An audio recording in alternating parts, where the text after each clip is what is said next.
What's going on, everyone? Welcome back to the channel. We just got our hands on the Amazing Spider-Man issue number 14, and it is absolutely insane. Seriously, stop what you're doing because this issue drops a bombshell that changes the entire dynamic of the current Spider-Man run.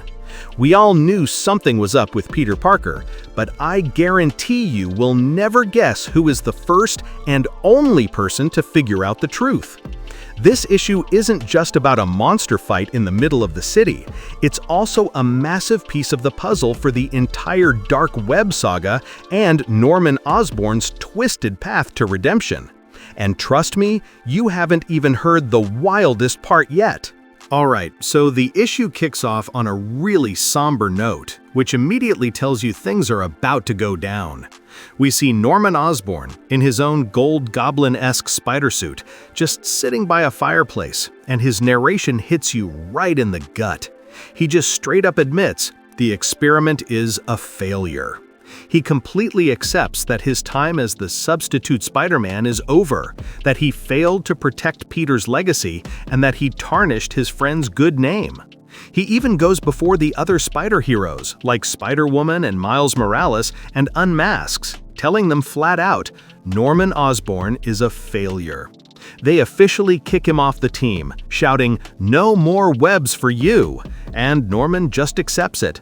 He knows he flew too close to the sun, driven by his own massive ego. The writing by Joe Kelly here is just phenomenal, getting right inside Norman's head. It's a powerful, tragic opening that perfectly sets the stage for his mindset throughout the rest of this crazy issue. But while Norman is having his identity crisis, the real identity crisis is happening across town. We cut to Ben Reilly, still masquerading as Peter Parker, with his partner Janine, who is now the spooky Hallows Eve. They just took down a bunch of human traffickers, and Janine finds a huge pile of cash, enough for them to just retire and disappear forever. You can feel her exhaustion. She looks at Ben and asks the million-dollar question, "When are you taking this mask off?" She's done with the games, done with the costumes. She wants her partner back. But Ben is still caught up in the lie.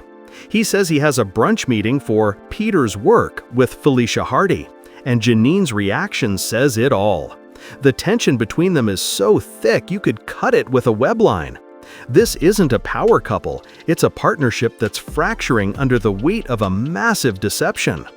And speaking of that deception, things get even more complicated when Aunt May shows up at Peter's apartment with some sad family news.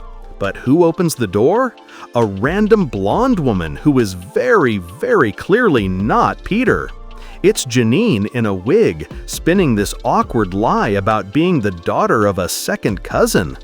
Aunt May is no fool, you guys. You can see on her face she knows something is deeply wrong. This scene was perfect because it shows us just how far Ben and Janine have gone.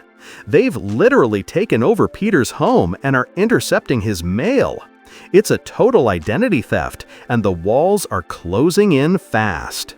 Now this is where it gets absolutely crazy, guys. This is the moment that made my jaw hit the floor. So Ben, as Peter, is at that brunch meeting, but it's not with Felicia. It's with a woman named Maitara Osmani Milton. She's clearly distressed and chose a public place because she needs to tell Peter something deeply personal and dangerous about her son. She's about to spill the beans when, of all people, Norman Osborn walks into the cafe. The timing is just impeccable. He's his usual arrogant self, completely ignoring Maitara's obvious discomfort and trying to drag Peter away for a chat. Maitara is having none of it, calling him a prehistoric alpha. And Ben tries to play it cool, to act like the friendly neighborhood Peter Parker we all know.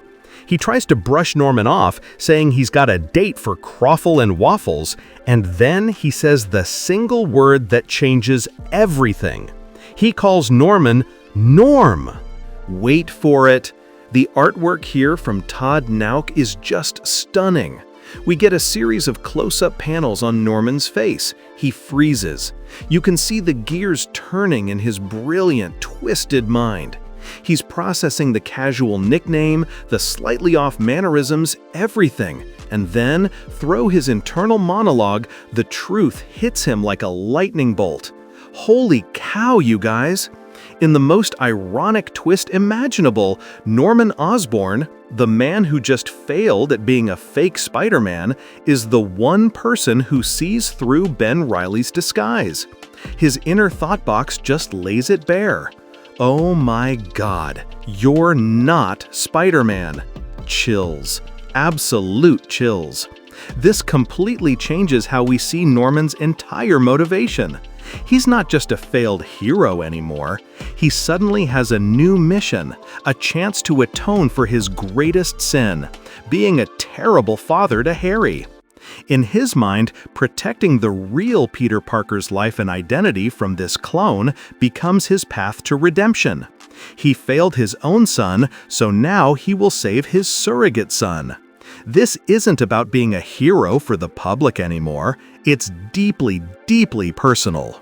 And just as Norman has this world-shattering epiphany, boom! The entire wall of the cafe explodes. A massive robot calling itself Skyscraper Monstrum crashes through the rubble, and it's here for one person, Norman Osborn. Norman's instincts are immediate. He shoves Myra out of the way, his tattered clothes revealing his spider suit underneath. He knows this is a personal attack. And right in the middle of this chaos, a new hero literally drops in. A kid calling himself Captain Kintsugi. He's got this cool golden shield, but his introduction is a little awkward, which was a nice touch of humor. The robot pilot doesn't care. He's here to make Norman pay. The fight that follows is spectacular. Norman takes complete charge. He tells the other heroes to stand down, shouting, "I have this!" And you guys, he's not just fighting. The narration says he feels like he's dancing. He's one step ahead, using his goblin-level intellect and ruthlessness in a heroic way. It's an incredible sight. But then, the crowd of civilians turns on him. They start screaming, "Murderer! Manipulator! Insane!" All the things he is undefined. But he saves them anyway. He brutally tears the robot apart, thinking to himself, "I am not a good man." But in the aftermath, as he stands over the wreckage, the crowd doesn't scream in fear. They cheer. They praise him. For the first time, maybe ever, Norman Osborn feels the adoration of the public as a true hero. His monologue is bone-chilling. It is terrifying, and I love it. This single moment perfectly captures his new conflict. Is he really doing this for Peter's sake, or is he now addicted to the feeling of being loved? And watching this whole thing from the crowd is Ben Reilly, with a cynical look on his face, completely dismissing the kid hero's desire to make a difference. The battle lines are drawn. Seriously, The Amazing Spider-Man number 14 is a masterclass in character development. This issue single-handedly transforms Norman Osborn from a reformed villain into one of the most complex and compelling characters in comics right now. It's not about whether he'll be a hero or a villain, it's about why he's doing what he's doing, and that internal struggle is fascinating. The writing by Joe Kelly is next level. He gets so deep inside Norman's head, you almost find yourself rooting for him. And the art by Todd Knock is just chef's kiss. The action is explosive and easy to follow, but his real talent shines in the character moments. The sequence of Norman's face as he realizes the truth about Ben is worth the price of admission alone. This is an absolute must-read for anyone following this series, or just a fan of incredible character studies. My rating for this issue? A solid 9.5 out of 10. But I want to hear what you guys think. What was your biggest takeaway from Norman figuring it all out?